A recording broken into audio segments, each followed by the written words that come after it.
So you want to throw a rock as far as you possibly can. Sure, you could just rely on brute force and throw it harder, but muscle only gets you so far. But there's also a technique to this, and that technique is the exact angle of your release. What angle do you aim for? If you ever took high school physics, your brain probably jumped to 45 degrees instantly. And in a perfect mathematical model, that's absolutely correct. It's that perfect sweet spot between the hang time and the forward speed. But there's just one catch. In the real world, that textbook rule actually falls apart.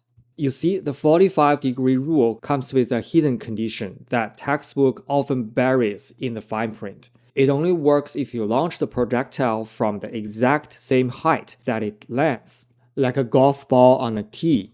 But you are not throwing a stone from the ground. You actually have height.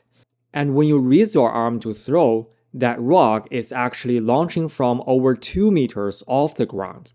And that extra 2 meters of height completely shatters the 45-degree equation. And let's look at the actual physics. Let's see exactly how far it goes if we throw it at the perfect 45 degrees angle. Let's say you throw the rock at a speed of 20 meters per second. Launching from that 2 meters height, it goes high and it lands right at the 42.7 meter mark. That's a pretty good result. But now let's see if we can adjust the angle to throw it even further.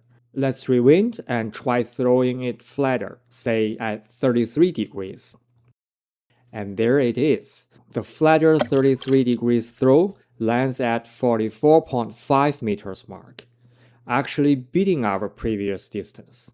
But why? Think of your throwing power like a budget. If you throw at 45 degrees, you are splitting your budget equally, half to push the rock up and half to push it forward. But here's the secret. Because your hand is already 2 meters high, gravity is giving you extra time in the air for free. You don't need to waste as much energy throwing the rock upward. Instead, by lowering the angle, you can invest way more energy into throwing it forward. That massive boost in forward speed combined with the free air time you get from the height equals the longer total distance.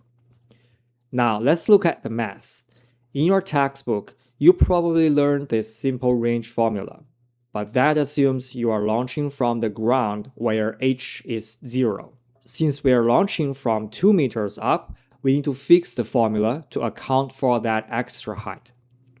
The first part is the standard distance to the peak, and the second part is the height bonus, which is the extra flight time the gravity gives you. As your height h increases, the second term grows, and the math tells us the perfect angle isn't 45, it's actually about 33.7 degrees.